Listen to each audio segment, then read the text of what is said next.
Assalamualaikum warahmatullahi wabarakatuh.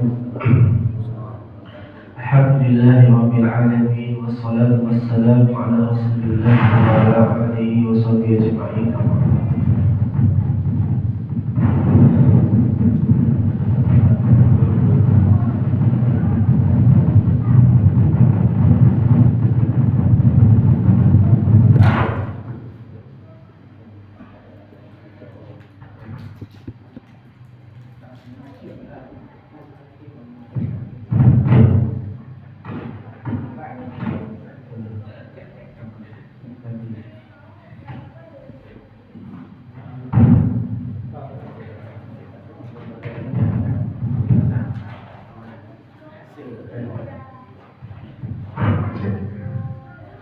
Alhamdulillahirabbil alamin. Alhamdulillahilladzi bi ni'matihi tatimmus shalihat. Wassallallahu alaihi wasallam wa ala alihi washabihi ajma'in. Baik, alhamdulillah jemaah sekalian yang dirahmati oleh Allah. Nikmat yang luar biasa yang Allah hadirkan, alhamdulillah pada kesempatan di malam hari ini kita bisa kembali mengadakan kajian, kembali bisa menghadiri majelis ilmu taman surga yang dimuliakan oleh Allah Subhanahu wa taala. Semoga kedepannya kita dimudahkan untuk bisa mendapatkan petunjuk, mendapatkan hidayah taufik untuk kita semuanya ya rabbal alamin. Baik jemaah sekalian yang dirahmati oleh Allah, hal yang termasuk luar biasa yang sudah kita lewati, yang pernah saya sampaikan juga, bahwasannya kita habis melewati perkara yang besar, yaitu 10 awal Zulhijjah, yang dimana sebagaimana Rasulullah SAW bersabda, "Min ayyamin amal sholih fihinna ahabbu ilallahi minal ayyamil ashr." Tidaklah ada hari-hari yang mana amal soleh di dalamnya lebih dicintai oleh Allah dari 10 hari ini atau 10 awal Zulhijjah. Maka yang harus kita renungi, kita muhasabah adalah mengenali rasa penghambaan ketika sudah melewati 10 awal Zulhijjah. Terkhususnya yaitu adalah ibadah kurban atau ibadah yang sangat dimuliakan oleh Allah Subhanahu wa taala.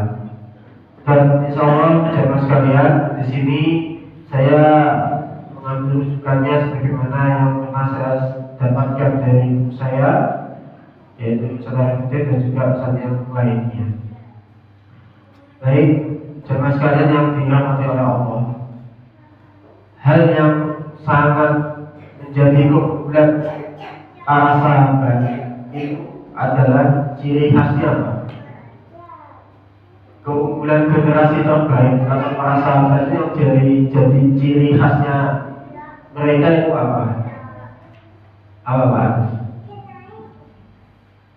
Ciri khasnya sahabat yang membedakan dari yang lainnya. Apa Pak?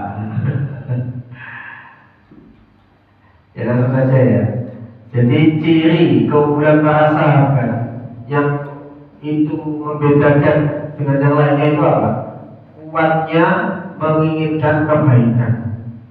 Nah itu yang harus ditanamkan. Kita harus meneladani mereka karena mereka adalah generasi terbaik, yang dimana salah satu bentuk keunggulan para sahabat itu apa? Sangatlah kuatnya menginginkan kebaikan. Sebagaimana dalam hadis yang saya sampaikan tadi ya, "Min ayyamin amal sholih fihinna ahabbu ilallah minal ayyamil ashr." Kemudian para sahabat berkata, "Qalu wala jihad fi sabilillah." Nah, inilah bukti betapa kuatnya para sahabat itu menginginkan kebaikan. Karena apa?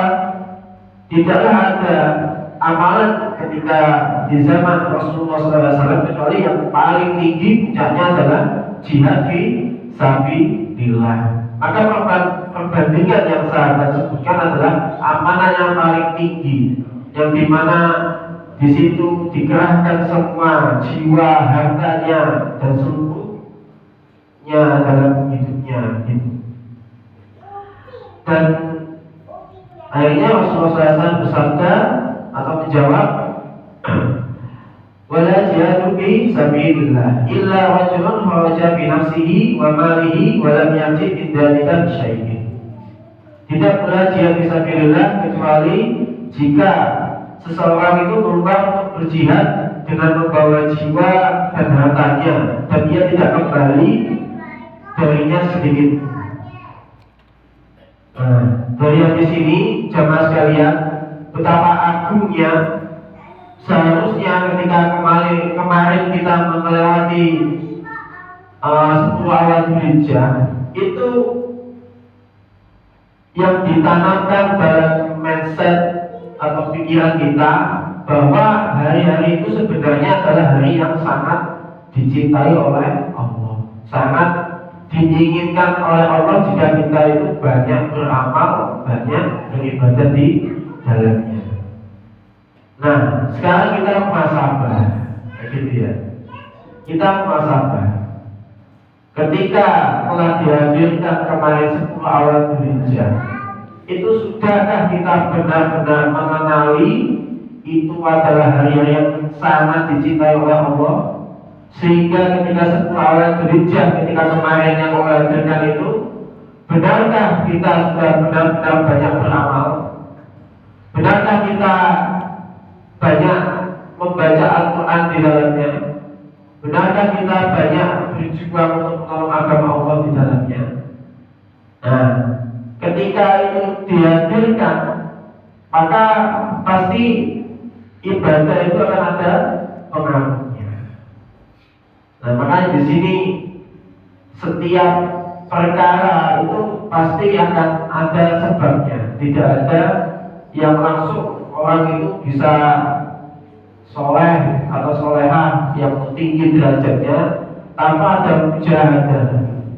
Cuma yang harus kita yakini, ya kita syukuri apa saja yang telah kita berikan ketika 10 awal Dzulhijjah kemarin, sehingga kedepannya kita memiliki tekad bahwasanya ketika nantinya tahun depan semoga kita dimudahkan oleh Allah bisa hadir di 10 awal Dzulhijjah untuk tahun selanjutnya, dan meyakini bahwasanya tidak akan menyia-nyiakan amalan-amalan di dalamnya yang itu sangat dicintai oleh Allah. Bahkan jamaah sekalian, 10 awal Dzulhijjah kemarin itu jika dibandingkan dengan jihad fisabilillah itu masih kalah jihad fisabilillah. Berarti betapa agungnya amalan ketika 10 awal Dzulhijjah. Apalagi puncaknya itu ketika apa? Idul Adha. Atau dalam riwayat ada selisih pendapat antara apakah yang terbaik itu tanggal 9-nya atau tanggal 10-nya. Tanggal 9-nya berarti adalah puasa Arafah. Tanggal 10-nya adalah Idul Adha, atau di situ ada ibadah yang agung, yaitu adalah ibadah Baitur. Nah, maka sekarang tumbuhkan persepsi dulu bahwasanya apa? Ketika 10 awal Dzulhijjah itu adalah amalan yang paling agung, paling dicintai oleh Allah Subhanahu wa Ta'ala. Hanya sekedar apa? Seumpama membantu proses dalam penyembelihan saja, menyediakan pisau atau menyediakan terpal atau menyiapkan nanti tentang acara penyembelihan kurban, itu lebih agung, lebih dicintai oleh Allah, bahkan mengalahkan jihad fisabilillah. Maka ini yang harus dikenali dahulu. Ini yang ditumbuhkan rasanya, bahwasanya ini amalannya besar. Nah, kita muhasabah, kemarin saya di mana? Nah, gitu ya. Momen kemarin itu saya di mana? Ketika ada acara penyembelihan hewan kurban, saya ikut ambil.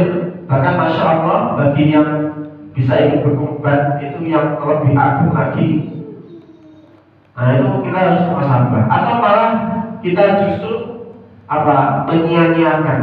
Padahal itu hal yang bisa sangat mudah kita diangkat derajatnya oleh Allah Subhanahu wa Ta'ala. Nah kita bisa sabar ya. Dari sini juga jamaah sekalian yang dirahmati oleh Allah, saya akan memetik pelajaran dari sedikit kisah Nabi Ibrahim, khususnya sampai hari ini dihadirkan ibadah agung, yaitu ibadah Idul Adha atau Kurban. Sebagaimana dalam as-Saffat ya, A'udzubillahi minasyaitonir rajim. Falamma balagha ma'ahu sa'ya qala ya bunayya inni ara fil manam. Maka tatkala anak itu sampai pada umurnya berusaha bersama-sama Nabi Ibrahim, Nabi Ibrahim berkata, qala ya bunayya inni ara fil manam anni adbahu fanzur madza tara.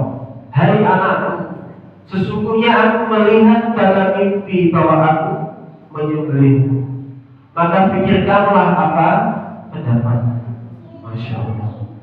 Qala ya abadi af'al ma tu'mar satajidni insyaallah minas sabirin.